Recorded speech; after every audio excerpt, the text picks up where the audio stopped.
Meu convidado é Pablo Melo. Pablo Melo é uma grife, vereador, filho do grande Melo e gosta de tomar Gorjus Brut.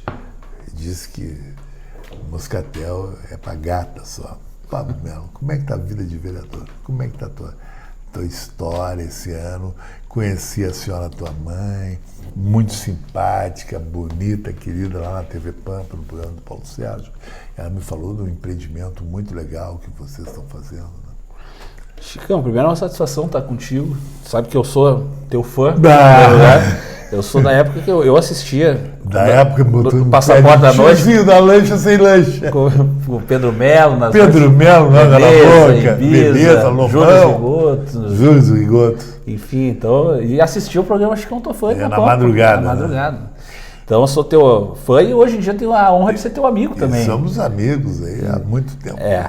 E Chicão, primeiro te agradecer aí pelo espaço aqui, que eu já tinha vindo do início do meu mandato, e eu até queria falar para vocês que eu estou muito satisfeito, além de vereador, hoje eu sou secretário-geral do MDB, e eu tive a oportunidade, junto com o vereador Sequim, de filiar o Chicão no MDB. Isso aí, foi um programa muito legal. E o Chicão será um dos nossos um dos nossos pré-candidatos a vereador. Eu acredito que os bons quadros têm que estar na política e o Chicão, um homem preparado, eu sou uma grife política, o Chicão é uma grife da nossa cidade, todo mundo conhece o Chicão. Obrigado. Então, o Chicão, eu tenho certeza, Chicão, que tu vai fazer a diferença na Câmara de Vereadores. Nós estamos contando com a tua pré-candidatura e posteriormente com a tua candidatura, para tu vir ajudar o prefeito Melo a continuar fazendo um bom governo. Se ele vai ser ou não candidato, isso é a convenção que definirá. Se não for ele, vai ser quem?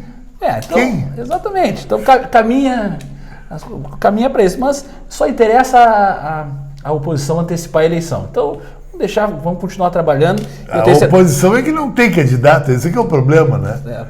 A gente tem lido aí nos jornais que eles têm procurado, né? Alguém para... Estão procurando. Alguém para procurar. Mas o Chicão, o prefeito Melo conta muito com o Chicão para continuar fazendo um trabalho de transformação aqui na cidade de Porto Alegre. Por isso, Chicão, bem-vindo e muito obrigado por ter escolhido o MDB. Eu te agradeço a nossa amizade. O MDB é um caso histórico, eu sou um professor de história e antropologia, conheço bem a história da política brasileira pós-regime militar, e eu sei que o teu pai foi um grande guerreiro do MDB.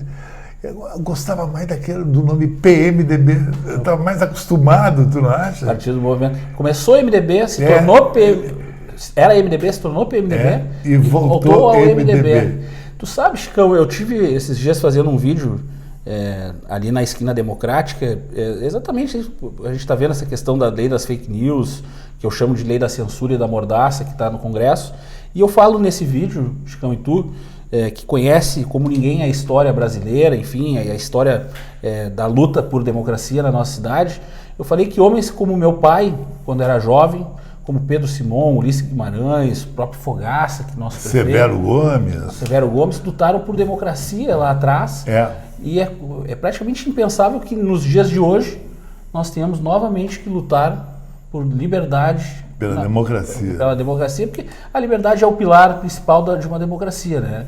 E nós estamos passando por momentos difíceis no nosso Congresso, enfim, mas eu sei que tu também vai dar mais ainda amplitude na Câmara de Vereadores, ali na frente com a tua pré-candidatura, e Porto Alegre, a população de Porto Alegre confirmando por mais um político ali, com mandato, lutando por liberdade e democracia no nosso país. Por isso também é importante a tua chegada ao MDB como pré-candidato e, se Deus quiser e a população quiser, também na Câmara de Vereadores para lutar por liberdade, que a nossa voz siga sendo ouvida por todos, né? Qual é o problema, tu acha, da democracia brasileira no atual momento, na tua visão como um político?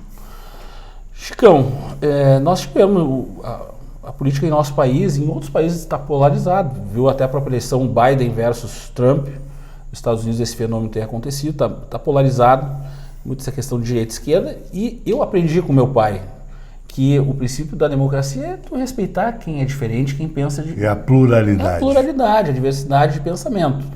Enfim, mas nós tivemos uma eleição muito dura o ano passado, nós tivemos uma situação que quem não poderia concorrer pelas condenações que tinha, acabou concorrendo a presidente da República.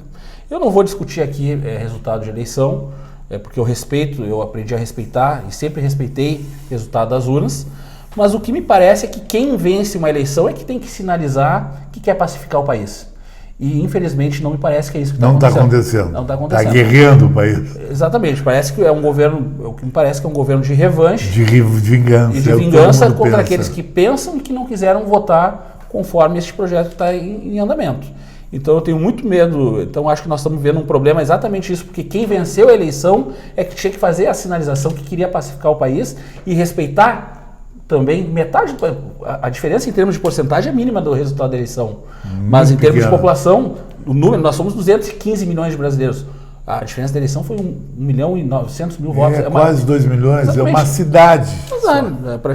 É uma Porto Alegre, numa imensidão que é o Brasil. Então, o país... Por isso que a oposição é tão ferrenha. Exatamente. A oposição é ferrenha. Eles estão enfrentando uma oposição que eles não tiveram quando governaram, tanto os dois mandatos do Lula quanto da Dilma. Mas ter oposição é da democracia. O que não pode é haver cerceamento da liberdade de expressão de quem se opõe. E os mecanismos estão aí. Você pode processar quem estiver ali caluniando, quem estiver difamando. Então, enfim, você tem dispositivos legais para combater esse tipo de coisa. Não querer cercear o que tu e todos, até políticos agora estão sendo caçados, é vereador, é deputado, é prefeito. Enfim, então nós vivemos momentos difíceis. O cara não sabe ser caçado, manhã. Não. Ele dorme com o vereador e se acorda como caçado. Pode acontecer, mas eu acho o seguinte, nós temos que ter coragem de enfrentar esse momento, fazer uma oposição inteligente e responsável. Eu não sou daqueles que atacam o governo federal porque não gostam, porque pensam diferente, não. Eu acho que tem, por exemplo, o seguinte, prometeram picanha e não entregaram a abóbora, enfim, tipo de coisa. Mas daí agora falando na prática, é inflação subindo, é desemprego, é desmatamento recorde. Então, enfim, há motivos para criticar sim o governo federal e principalmente essa questão, como eu falei, que eu acho que é importante, todos os políticos, cidadãos e cidadãs brasileiros ir às ruas, se manifestar nas redes sociais a favor da liberdade para a gente manter exatamente. Por que tu acha que no Brasil é tão difícil a terceira via? Hein? Os outros países têm, na Europa tem, o Brasil segue muito o modelo americano que não tem, lá é republicano ou democrático, mas na Europa não. Mas os Estados Unidos têm diversos partidos. Mas não consegue concentrar em número de votos uma terceira via. Até Porto Alegre, por que você acha isso? Bom, eu posso fazer, acho que caberia aqui um seminário, mas assim, falando rapidamente, Chicão, tem um líder extremamente popular, que é o Lula, e houve uma ascensão de um líder de direita, que é o Bolsonaro. Então, na última eleição eu não vi espaço de fato para que uma terceira via... O Moro ia ser uma terceira via, o Dória teria sido... Queriam ser tanto, mas acabaram não sendo, porque também viam que não tinham viabilidade eleitoral. Então eu creio que essa eleição, sem o Lula ou sem o Bolsonaro, a próxima eleição... A próxima não vai ter os dois. Não vai ter os dois. Pode haver, ainda pode acontecer. Mas eu acredito que se concorre o Lula, ganha o Lula, ou se concorre só o Bolsonaro, ganha o Bolsonaro. Então eu acho que tem que ter uma ascensão de novas lideranças. Mas a direita está pensando em Tarcísio. Tarcísio, tem o Zema, que já está em segundo mandato, tem uma aprovação bem expressiva. Um estado muito importante. Minas Gerais já é um governador reeleito, experimentado. Eu gosto muito do Tarcísio, mas o Tarcísio ele está em primeiro mandato. Tarcísio eu acho que é mais diplomático. Mais diplomático, preparado, mas o Zema também é. Enfim, eu acho que... E o Lula, tu acha que vai para outro mandato? Com quem eles... É um projeto... É que não tem um cara no partido para... Não tem. O Haddad tentou contra o Bolsonaro. Não deu. Eles, obviamente, como eles estão no poder, eles devem tentar criar novas lideranças. Eduardo Leite não seria um nome para uma esquerda ampla? Mais light. Mais light. Uma centro-esquerda. É um nome. Foi reeleito governador. Com o apoio da esquerda. Com apoio da esquerda. No segundo turno ele precisou da esquerda. Como polarizou a eleição aqui, eles queriam ver o diabo, mas não queriam ver alguém que era apoiado pelo Bolsonaro. Então eles acabaram apoiando. Mas o Eduardo Leite, um governador, se reelegeu, o primeiro governador reeleito, tem o seu mérito, tem as suas virtudes. E bom governador, ele é um acho uma boa pessoa, gosto dele. É um homem decente, né? Um homem digno. Que não tem nada de propina colada. Muito inteligente, trabalhador. Enfim, o Eduardo Leite já queria ter sido candidato.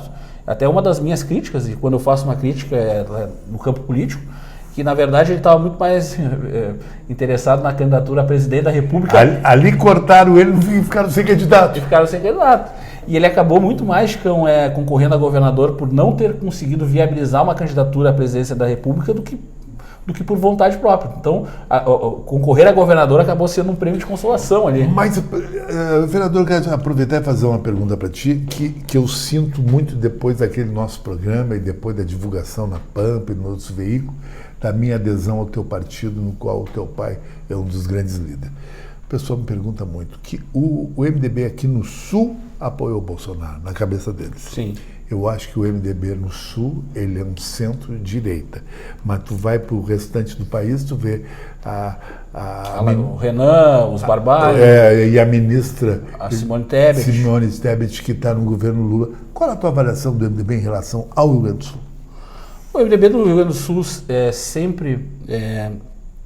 ele sempre se diferenciou do resto do MDB nacional. Nós temos como grande líder o Pedro Simon, que é teu amigo. Grande líder. Germano Rigoto, grande cabeça. Sartori. Tu tem aí o próprio Melo agora, que é o prefeito da capital. São os grandes líderes. O Sartori, como eu disse, o Simon é o líder. E o Simon, ele é o fundador do velho MDB e do PMDB. Então o MDB sempre se diferenciou exatamente por esses grandes quadros. Eu falei do Pedro Simon, mas quero lembrar do Fogaça, do Ibsen Pinheiro. Muita gente de alta competência. E um partido que sempre que governou o estado do Rio Grande do Sul, governou com responsabilidade, com austeridade, com políticos trabalhadores, competentes e ficha limpa, né? Então essa é uma tradição do MDB do Rio Grande do Sul. E nunca nenhum desses quadros envolvido com problema de corrupção, enfim, o que é obrigação. Que acaba sendo um cenário político que a gente vive, até acaba sendo elogio aquilo que é obrigação de lidar com ética e moralidade com a coisa pública. Então, o MDB o MDB brasileiro é um saco de gato. E eu vou te falar o seguinte, Chicão, e falo com muita tranquilidade aqui no teu programa, com os teus telespectadores, teus amigos. Os partidos, tirando um ou outro, o Novo se perdeu no meio do caminho, esse que vinha... O Novo se perdeu. Quais são os partidos que são ideológicos hoje? Que tem o PSOL, tu pode dizer que segue uma linha ideológica. Você segue, quem se filia no PSOL segue. Eu não concordo com a linha do PSOL, mas... A linha da colega Luciana Genro. Da tua colega de bancada, lá no Atualidades. Mas os partidos hoje em dia têm bons quadros, têm péssimos quadros, tem problema de corrupção em praticamente todos. E o MDB do Rio Grande do Sul, ele é diferenciado nesse sentido.